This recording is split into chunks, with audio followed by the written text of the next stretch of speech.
ఎందుకంటే నీ మనస్సు దేవుని వాక్యం వినే కొలది నీ మనసు అంట రూపాంతరము చెందుతుందంట. నీ పొరపాట్లు, నీ పాపాలు, నువ్వు చేసే తప్పులన్నీ కూడా దేవుడు వాక్యము ద్వారా నీ మనసుకు అర్థమైనట్లు చెప్తాడంట.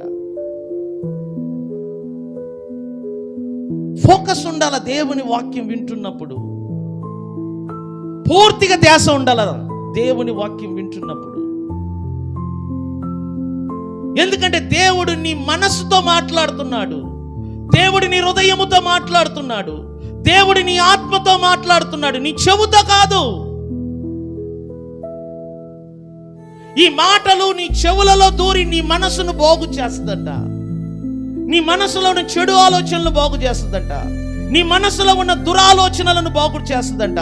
నీ మనసులో నుండి వస్తున్న వ్యభిచారము, వేశ్యతనం, దొంగతనము, అభిచారము, లోభత్వము, ప్రతిదీ నీ లోపల నుండి వస్తున్న ప్రతి దురాలోచనలను బాగు చేయగలిగినది దేవుని వాక్యం. నువ్వు వినకపోతే నువ్వు మారలేవు.